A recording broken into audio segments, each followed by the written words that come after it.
Bonjour à tous. N'hésitez pas à vous rapprocher de l'église, à vous rapprocher sur le parvis devant. Bonjour mademoiselle. Vous êtes la passage obligé? Comment? Vous êtes la passage obligé? Vous faites partie de quel média? Pardon? Vous faites partie d'un média particulier? Non, pas du tout. Ah, d'accord, ok. Bon. Alors l'entrée elle se fait avec la sécurité orange juste là. Là, vers l'orange, c'est ça? Voilà, la sécurité orange, c'est le point de passage. Sécurité orange. Merci, au revoir. Au revoir.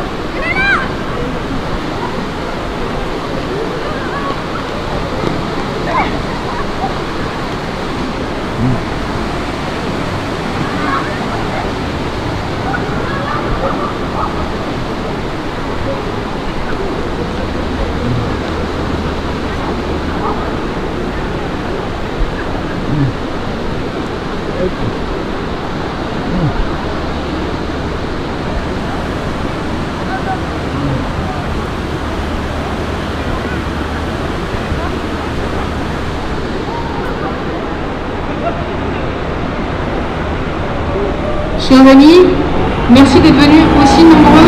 Merci d'avoir fait le déplacement ce dimanche après-midi devant Saint-Sulpice.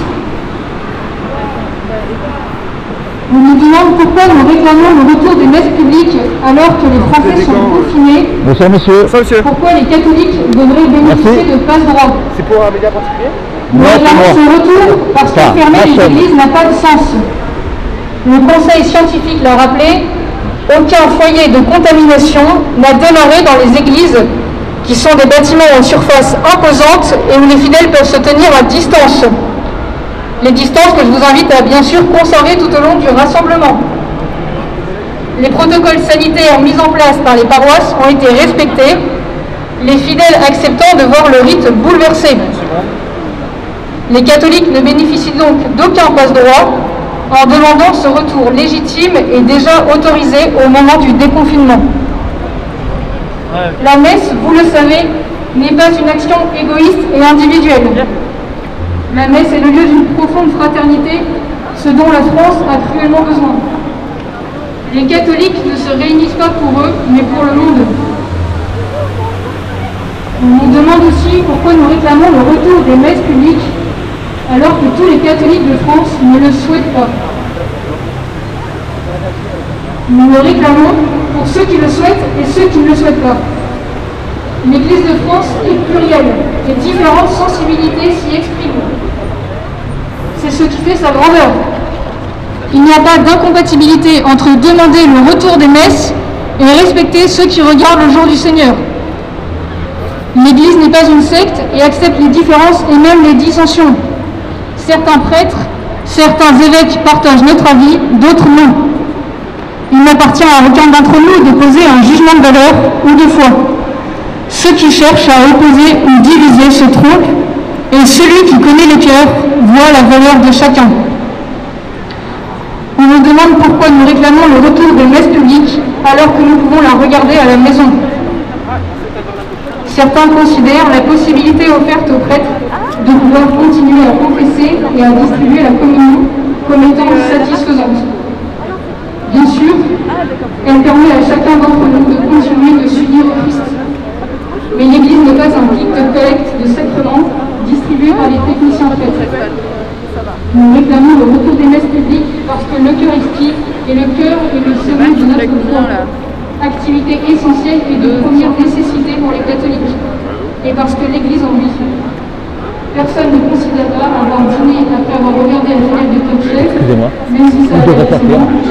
C'est extrêmement compréhensible pour un catholique que la messe soit reléguée au rang d'activité non essentielle. Merci à tous d'avoir fait le déplacement cet après-midi. Comme vous le savez, les relations avec la préfecture sont composées de haut, de bas, de haut, de bas. On n'aime pas chez les catholiques, on est gentils, on n'aime pas la préfecture. Je vais passer le micro à Jean-Benoît Harel, initiateur de la pétition pour la messe qui a recueilli plus de 100 000 signatures et a été déposée à l'Élysée cette semaine. Beaucoup fonctionné grâce à vous en fait, et je me suis aussi un peu engagé dans l'organisation de ce rassemblement et je suis très content de vous voir tous ici nombreux. Très content, pourquoi? Parce que hier soir à 16h30, je ne sais pas ce que vous vous faisiez hier soir à 16h30, mais moi, j'étais assis dans la salle d'audience numéro 3 au tribunal administratif de Paris. Savez-vous pourquoi? Parce que monsieur le préfet de police, monsieur Didier Lallement, nous avait interdit de prier lors de ce rassemblement. Mais ces méthodes sont connues, nous en avions déjà fait les frais la semaine dernière lorsque l'annulation pour le rassemblement dimanche à 17h la semaine dernière est tombée samedi à 16h en fin d'après-midi, soit 24 heures après, 24 heures avant le rassemblement. Le préfet souhaitait interdire la prière, les chants, mais aussi les signes religieux apparents. La dictature! Alors cette semaine, donc, on a pu avoir un rassemblement, mais je vais vous expliquer rapidement comment ça s'est passé. Ça a été aussi un petit peu compliqué. Nous avons déposé mardi, j'ai appelé la DOPC, tout se passait bien jusqu'à toujours le samedi, mais là c'était un petit peu plus tôt, c'était 10h.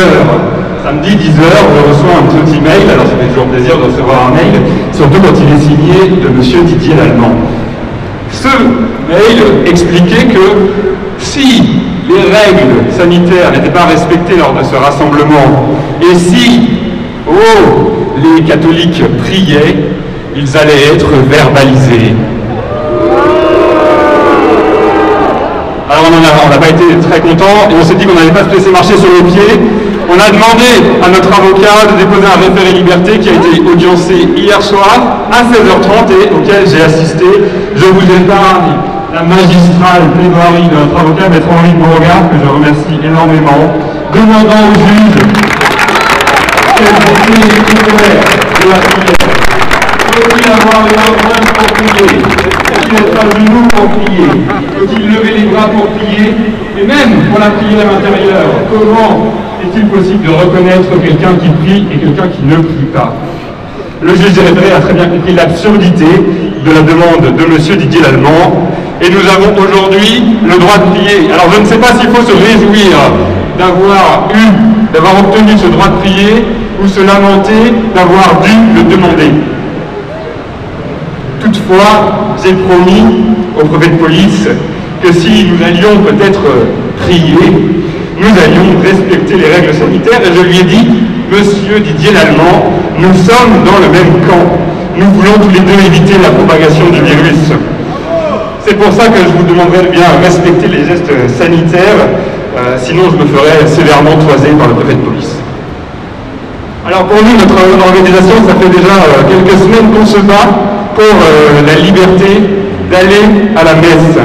On se bat avec les autorités répondant aux menaces de monsieur le ministre de l'Intérieur, Gérald Darmanin, sur France Info, face au mépris aussi du gouvernement sur la question des cultes, qui, je ne sais pas si vous l'avez remarqué, mais ça fait à peu près un mois que nous sommes en confinement, aucun membre du gouvernement s'est exprimé sur cette question. C'est tout de même assez visible que le gouvernement a peut-être une espèce de mépris pour les catholiques français et plus globalement pour les cultes. Nous avions déposé notre pétition de 106 000 personnes et nous avons demandé un entretien à l'Élysée pour pouvoir déposer cette pétition, un petit peu expliquer pourquoi on l'a fait, mais nous n'avons guère d'illusions sur la suite. Espérons toutefois, en l'espérance c'est une vertu cardinale, espérons que l'allocution du président de la République mardi prochain apporte de bonnes nouvelles et qu'Emmanuel Macron saura entendre le cri du cœur des catholiques français réunis dans plus de 60 endroits en France aujourd'hui.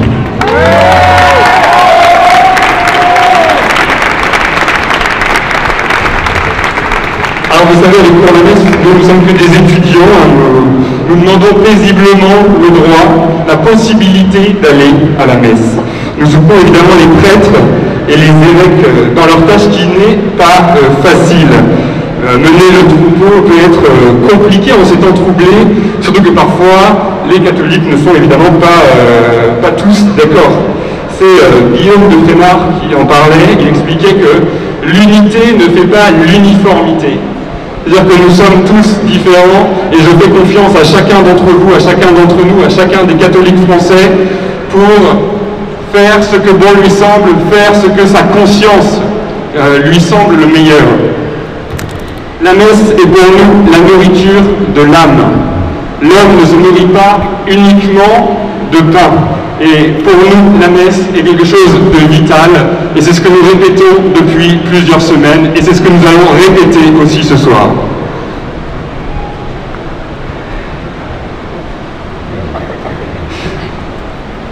Nous ne voulons pas jeter la pierre. Chacun est libre de faire ce qu'il veut, de sortir de chez soi, de participer à ces rassemblements ou non, de vivre sa foi en continuant à aller recevoir les sacrements ou non. On ne prétend pas d'ailleurs que notre réaction est la meilleure, mais c'est notre réaction. Mais de grâce, n'étalons pas nos divisions, ne livrons pas en pâture nos ressentiments et nos querelles. Quelle image de l'Église voulons-nous donner? Toutefois, nous en recevons des encouragements de la part de prêtres, et je ne vais pas vous faire un cours de liturgie, mais je trouve ça intéressant que la participation active des fidèles, tant vantée depuis plusieurs décennies, avec raison, ne s'est pas déployée uniquement dans le domaine liturgique. Je crois qu'il est bon aussi que les laïcs s'engagent dans le terrain politique, et c'est ce que nous faisons aujourd'hui tous ensemble. Et si nous sommes ici, c'est aussi parce que le gouvernement a pris des mesures aberrantes pour nos catholiques. Nos élites ne voient aujourd'hui que le côté physique, que le côté biologique. Il n'y a plus de place pour le social, il n'y a plus de place pour le spirituel, il n'y a plus de place pour le psychologique. Et on voit d'ailleurs avec l'annonce de multiples dépressions pendant ce confinement, seule la santé biologique compte aujourd'hui. Or nous estimons que l'homme a une dimension spirituelle qui est, si elle est essentielle, elle est au moins aussi importante que le côté physique de l'homme. Je crois sincèrement qu'il est bon de rester fraternel et je vous donner un message d'apaisement et de rassemblement. Soyons unis dans la diversité, comme disait l'autre. La source de notre motivation n'est pas terrestre, mais divine. Et je crois que c'est ce qui nous pousse à rester debout aujourd'hui. C'est ce que nous ferons, rester vigilants avec pour la messe, tant que le gouvernement bafoue en toute impunité le droit fondamental de pouvoir aller à la messe. Je vous remercie.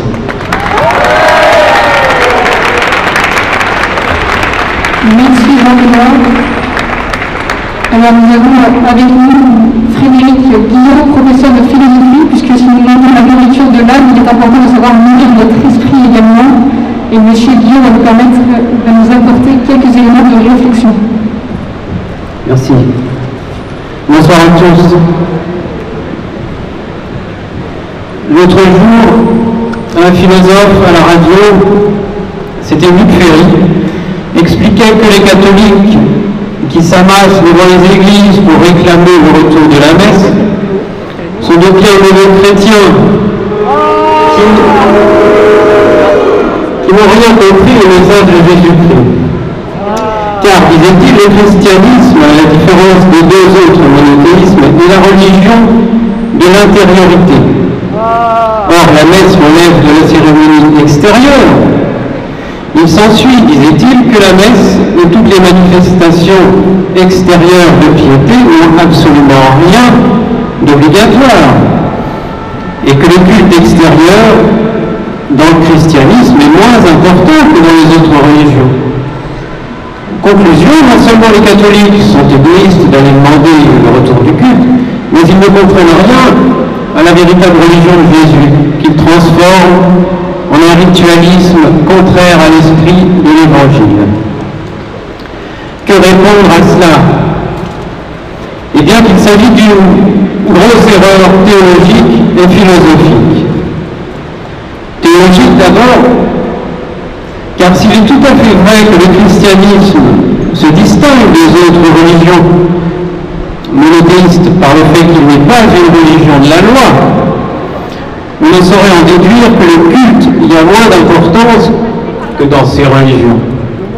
C'est même tout le contraire, car la religion catholique a un culte substantiel qui va au-delà de la prière et des lectures, à savoir l'Eucharistie, qui est la réactualisation mystérieuse de l'unique sacrifice de Jésus-Christ sur la croix, sacrifice qui a accompli tous les sacrifices de l'ancienne religion. S'il est donc un lieu de culte où quelque chose de substantiel est censé se passer tous les dimanches et même tous les jours, ce sont les églises. Mais cette chose-là ne peut pas se faire au téléphone.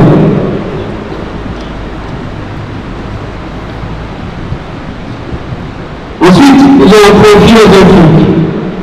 Il faut bien comprendre que la nécessité du culte extérieur vient de ce que les hommes, à la différence des anges, ont un corps. L'intériorité humaine est impensable sans son incarnation. Bien sûr, l'extérieur est au service de l'intérieur. Mais notre âme, du fait de sa faiblesse, a besoin d'être entraînée, incitée, inclinée par des gestes, des images, des rites. Tout comme l'amour humain a besoin de preuves. Prenez une religion purement intérieure, silencieuse, muette, sans expression publique, c'est réclamer quelque chose d'impossible et de contre-nature. C'est en réalité, inconsciemment ou délibérément, promettre la religion à l'effacement, à la disparition pure et simple. Saint Thomas d'Aquin, qui s'y connaissait un peu en vie intérieure, écrivait « Ceux qui condamnent les hommages corporels à Dieu ne se souviennent pas de leur condition d'homme, puisqu'ils ne jugent pas ces manifestations sensibles nécessaires à la connaissance intérieure. L'expérience prouve pourtant que les activités corporelles stimulent l'âme dans la connaissance et l'amour. Il est donc évident qu'il est sage de se servir également des choses sensibles pour élever notre âme à Dieu. La religion sans culte, c'est comme l'âme sans le corps. C'est comme l'amour sans preuve d'amour. Merci. Merci Frédéric Guillaume. Avant de donner la parole au prochain interlocuteur, je tenais à vous rappeler, pour qu'on reste en bon terme avec la préfecture, de bien conserver les distances entre vous, continuer à vous écarter, c'est le moment peut-être de faire votre sport de la journée en entendant le bras, de ne pas toucher votre voisin. Répartissez-vous sur toute la place, il y a suffisamment de sonneries pour qu'on s'entende. Et je vous demande de donner la parole à Michel Emmanuel, prof d'histoire. Bonsoir à toutes et à tous. Alors en ce jour de la fête du Christ, souverain roi de l'univers, et du Christ qui est toujours aussi le souverain prêtre, et en raison du lieu où nous nous trouvons et de ce que nous demandons simplement la messe, il m'est venu l'idée de vous dire simplement où vous étiez, parce que dans cette histoire, il est certain qu'il faut demander un coup de main au ciel. Or, ici, il y a 228 ans, il s'est passé un événement que j'aimerais vous raconter, que certains ignorent peut-être. Nous sommes sous la Révolution française, et vous savez que cette révolution a été déclenchée par la convocation des États généraux pour essayer de résoudre la crise financière du royaume. Ça s'est transformé en une Assemblée nationale constituante qui a eu pour idée de confisquer tous ses biens à l'Église pour éponger les dettes de l'État et en échange de salarier, de fonctionnariser les prêtres et les évêques pour les dédommager, mais aussi en réorganisant le fonctionnement interne de l'Église, par exemple en organisant l'élection des évêques, pas l'élection aux États-Unis, où même les non-catholiques pouvaient voter, ce qui évidemment du point de vue catholique était tout à fait inacceptable. Les événements se sont enchaînés. La guerre a éclaté au printemps 1792 contre l'Autriche et la Prusse, et les tensions se sont exacerbées à propos d'un texte qui est donc la constitution civile du clergé, que certains prêtres ont refusé, les réfractaires, et d'autres ont accepté, les jureurs. La Révolution, l'État donc a déclenché un schisme au sein de l'Église catholique. Et la guerre aidant et les défaites survenant pendant l'été 1792, les choses sont devenues dramatiques dans Paris. À la fin du mois d'août, les Prussiens avancent à Longwy, à Verdun et menacent bientôt Paris. Et dans Paris, on est désormais dans un camp retranché où règne la psychose et toutes sortes de rumeurs. Et on lance des appels au meurtre dans une fièvre qui fait monter les nouvelles les plus alarmantes. On dénonce, on a dénoncé je crois la semaine dernière ici, on organise des fouilles, on recherche des armes, on trouve des correspondances avec des émigrés, des emblèmes, des Sacré-Cœur, etc. Et dans cette tourmente, on arrête 350 ecclésiastiques, dont la moitié était étrangers à la capitale d'ailleurs, et on les met dans des prisons improvisées, en particulier dans notre quartier. Et c'est ainsi que dans le couvent des Carmes, qui se trouve, autour duquel se trouve aujourd'hui l'Institut catholique de Paris, se retrouvent 3 évêques et près de 200 prêtres qui sont là incarcérés depuis plusieurs jours.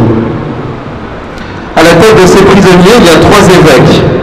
Nous avons le récit de leur vie grâce à un survivant du massacre qui va y avoir lieu le 2 septembre. Le matin, il y a des exercices de piété qui remplacent la messe que déjà ils n'ont même pas le droit de dire. Et ils prennent leur repas et l'après-midi, ils se promènent dans leur jardin, ils disent leur bréviaire, etc. Leur conviction, c'est bien sûr qu'ils sont des otages et que peut-être ils vont être tués.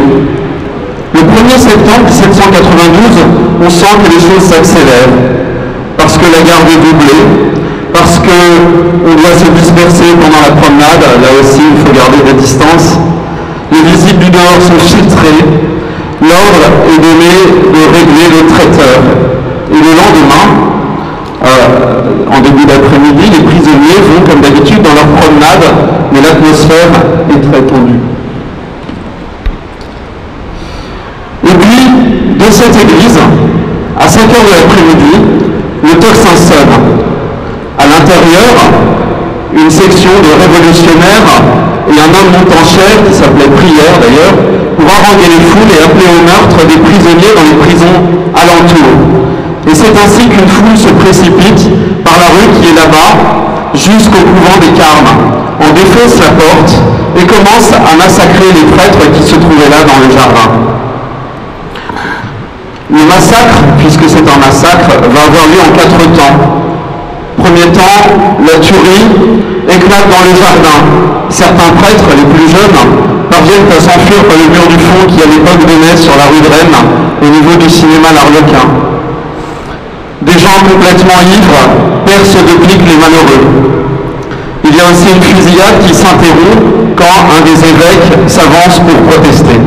On fait alors rentrer tout le monde dans l'église des Carmes. Deuxième phase, on attend dans l'église. Les prêtres se donnent mutuellement l'absolution car ils savent bien ce qu'il va leur arriver.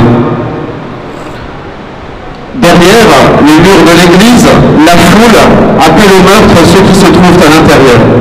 Une demi-heure de temps s'écoule avant que dans un troisième temps les massacres reprennent. On pousse les prisonniers de la nef vers l'extérieur et à la sortie de la sacristie, les assassins les attendent et les percent de coups au pied d'un petit escalier. Arrive enfin une autorité et dans un quatrième temps, on fait un simulacre de procès dans la sacristie et on fait sortir les prêtres et les évêques par le même escalier et on achève de les massacrer au pied de l'escalier. Ce massacre se reproduit à l'abbaye de Saint-Germain-des-Prés, elle aussi transformée en prison, et à Saint-Firmin, aujourd'hui rue des Écoles. Au total, ce sont 191 prêtres et évêques qui sont massacrés au Carmes. Alors, qui était-il? Je vous lis juste la lettre de l'un d'entre eux, incarcéré et bien conscient de ce qui allait lui arriver. C'était le père Apollinaire, c'était un Suisse qui était l'aumônier des Allemands qui résidaient sur cette paroisse de Saint-Sulpice. Voici ce qu'il écrit aux gens qui veulent le réconforter. Pourquoi, mon ami, craignez-vous tant pour ma tête? Pourquoi vous tourmentez-vous si vivement à mon sujet? Reconnaissez plutôt et adorez la divine providence. Sa miséricorde pour me purifier comme on purifie l'or dans le feu m'a appelé pour instruire, entretenir et confirmer les Allemands dans la religion, destinés à mourir glorieusement pour la foi. Alléluia. N'est-ce pas en souffrant des tourments bien plus atroces que le Christ est entré dans sa gloire? Venez et voyez les martyrs avec les couronnes que le Seigneur a placées sur leur tête. Je dois être baptisé du même baptême, et combien il me tarde de le voir s'accomplir. Le sang des martyrs n'est-il point la semence de la religion? Et si jamais l'effusion de ce sang fut nécessaire à son accroissement, c'est bien aujourd'hui. Vous craignez pour moi, c'est bien. Vous connaissez la faiblesse de l'homme, mais regardez le Christ et partagez ma sécurité. Je suis le froment de Jésus-Christ. Il faut que je sois mu par le bête fauve, afin que je sois trouvé pur. En ces jours graves pour nous, où nous sommes privés de la nourriture céleste, nous pouvons, je crois, invoquer les bienheureux martyrs des Carmes, dont le massacre a été déclaré ici, et dont la béatification a également eu lieu ici en 1926. Puisse-t-il nous permettre de retrouver bientôt la messe et tous les sacrements. Merci.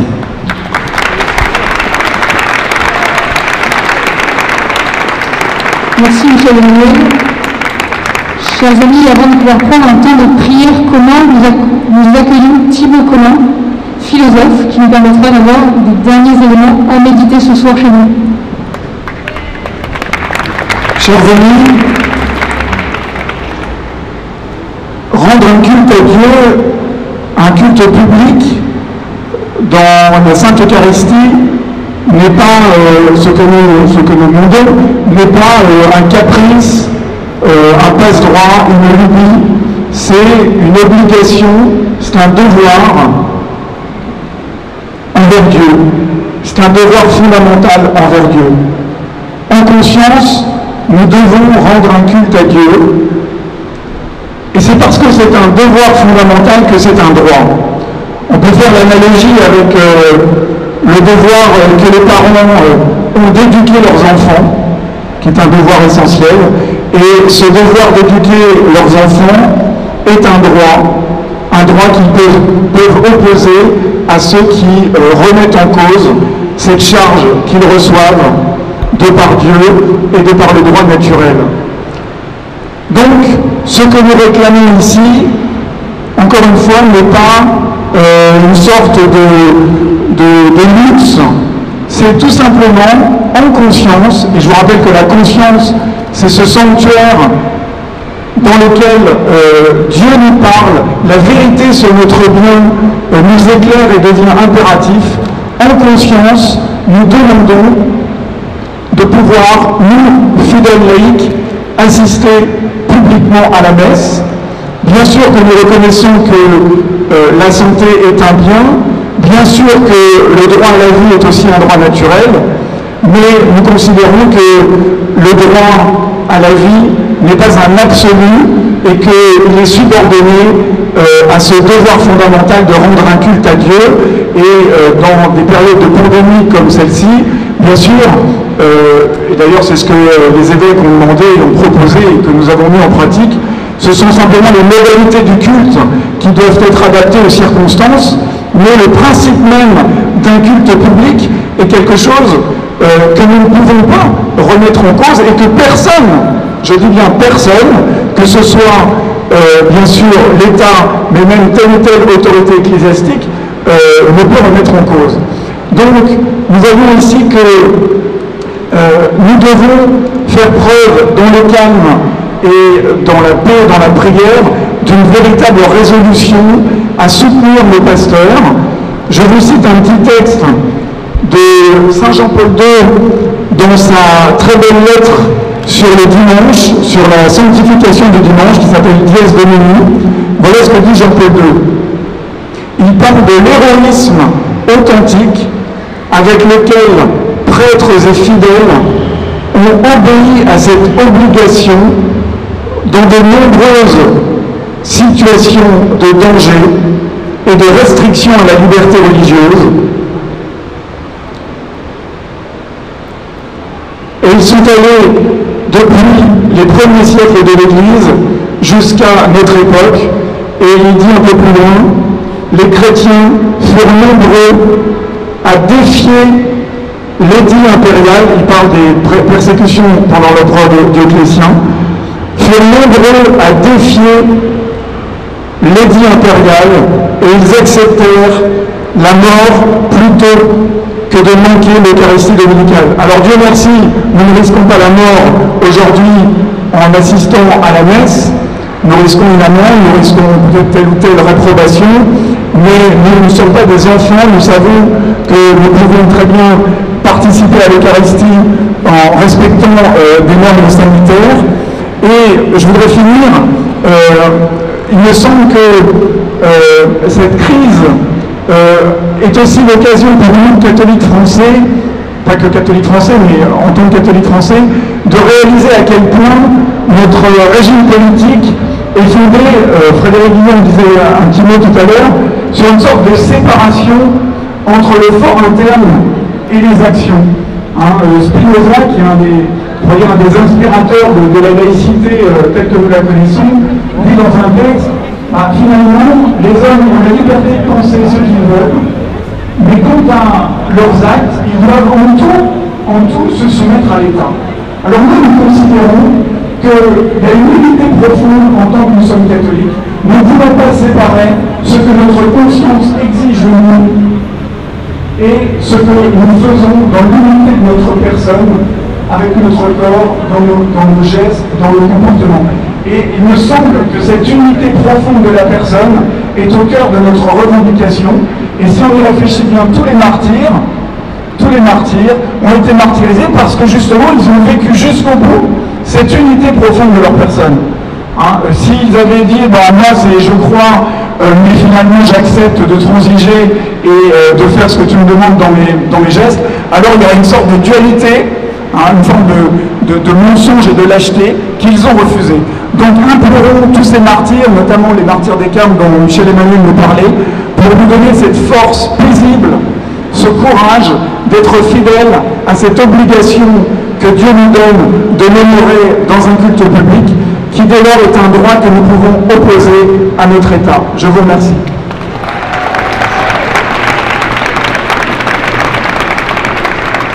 Merci Thierry Collin. Avant de pouvoir prier tous ensemble, je vous propose de prendre un temps de silence d'abord, pour pouvoir nous mettre en présence du Christ, pour ne pas se laisser prendre par l'excitation et l'émotion du moment.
confiez la France, confiez la fin de cette épidémie. Confiez chacun de nos responsables politiques et chacun de nos pasteurs. Notre Père qui es aux cieux, que votre nom soit sanctifié, que votre règne vienne, que votre volonté soit faite sur la terre comme au ciel.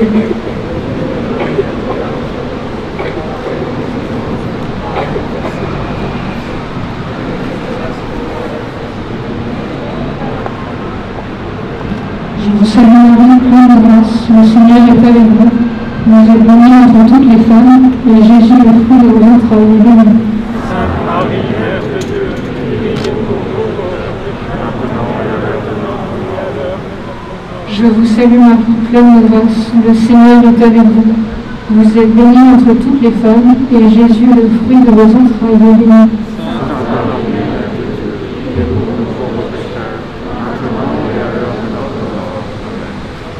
Je vous salue Marie, pleine de grâce, le Seigneur est avec vous. Vous êtes bénie entre toutes les femmes, et Jésus, le fruit de vos entrailles, est béni.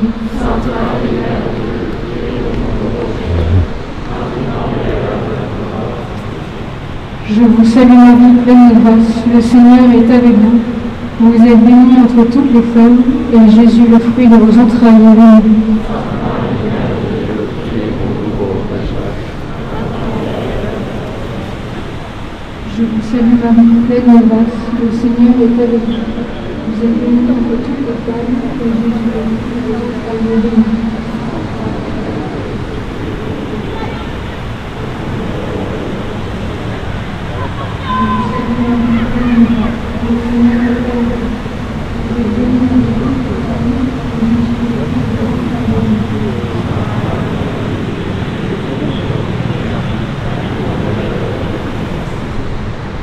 Je vous salue Marie, pleine de grâce, le Seigneur est avec vous.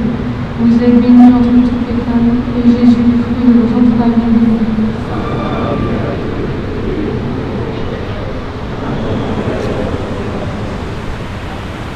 Salut Marie, pleine de grâce, le Seigneur est avec vous.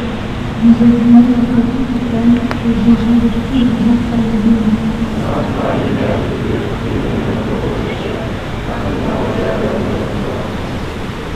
Je vous salue Marie, pleine de grâce, le Seigneur est avec vous. Vous êtes bénie entre toutes les femmes, et Jésus, le fruit de vos entrailles, est béni.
Sainte Marie, Mère de Dieu, priez pour nous pauvres pécheurs, maintenant et à l'heure. Salut Marie, pleine de grâce, le Seigneur est avec vous. Vous êtes bénie entre toutes les femmes, et Jésus, le fruit de vos entrailles, est béni.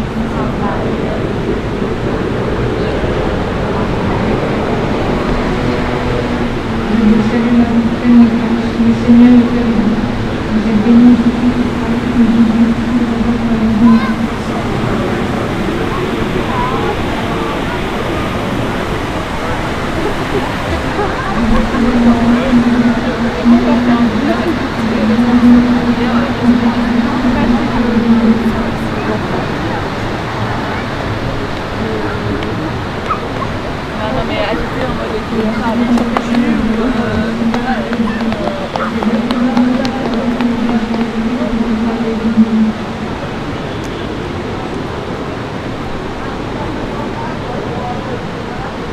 Je vous salue Marie, pleine de grâce, le Seigneur est avec vous.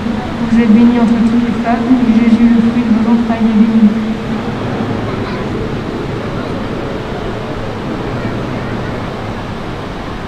Je vous salue Marie, pleine de grâce, le Seigneur est avec vous. Vous êtes bénie entre toutes les femmes, et Jésus, le fruit de vos entrailles, est béni.